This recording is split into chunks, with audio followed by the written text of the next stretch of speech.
Hi everybody, welcome to another episode of Nierychlo Online.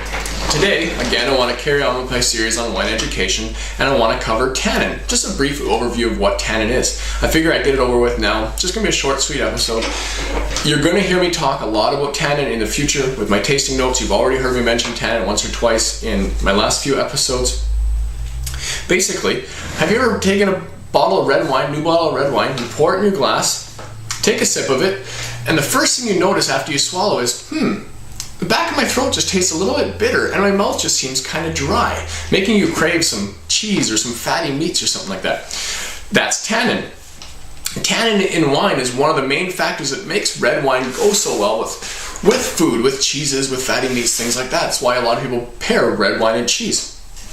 Now, a good experiment for you to do at home so you can really identify with tannins and really know what you're looking for in a wine. Boil a cup of water, throw a tea bag in just like you're making a normal cup of tea, but leave it. Just throw it on the counter, leave it there for 2 or 3 hours, just forget about it. Come back to it at any given point in the day, pull the tea bag out, give it a sip. It doesn't taste very good, but it's a great experiment to do. Now, the first thing you're going to notice, it's quite bitter in the back of your throat. You're like, wow, I just feel like I just licked a sappy piece of tree bark or something like that. And the rest of your mouth feels fairly dry, like you just sucked on some cotton balls. That's tannin.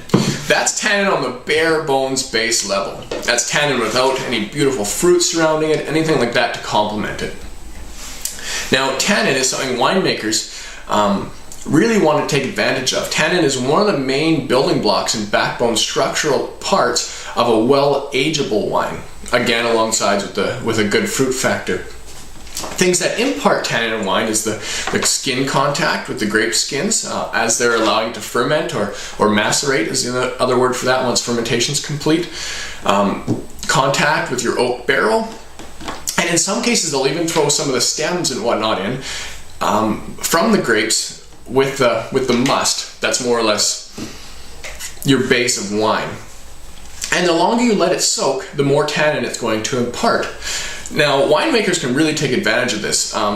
If they want to build a long-lasting wine and they know the fruit from that year is going to work well for it, they're going to allow more tannin into it using those factors. If not, they're going to allow less.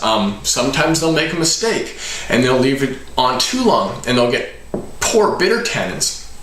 Another way of imparting bad tannin is overpressing your grapes and just trying to squeeze the ample amount of juice you can out of them. By doing that, you're forcing tannin into the wine. The best wines are always more the free-run wine. They're not really pressing it hard to get it off the skins.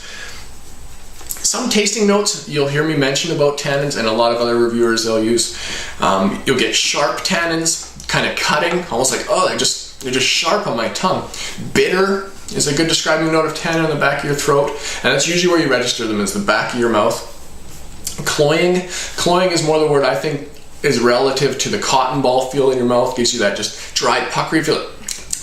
Like I need some cheese or some protein to fix that. Some of the more attractive attributes of tannin you'll hear a lot in just wines that are well made. Stumbling over my words here because it's Sunday night. The week's almost over. We're on for a new week tomorrow. So like I said, the more attractive forms of tannin on well-made wines and well-aged wines will be silk and smooth and soft and subtle. And they'll come with beautiful flavors. You'll hear reviewers talk about how, the black cherry just flows through my mid-palate into these beautiful vanilla-lined tannins that just silky slide down my throat, and the whole wine just feels balanced and complete.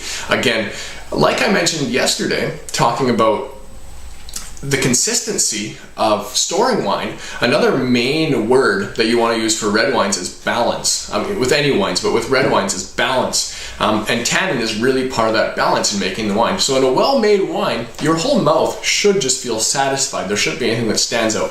Nothing as bitter as the tea you've just tasted anyway. So that's really the long and short of tannin. There's all kinds of other resources if you want to read more deep into it, but that really gives you an idea of what tannin is. I hope you've learned a little bit from it. Like I said, Sunday evening, the week's almost over. Second week of the new year. Excited to start the next week. I hope you are too. Let's go into it excited. Have an awesome week, everybody, and we'll talk to you again soon. Thanks.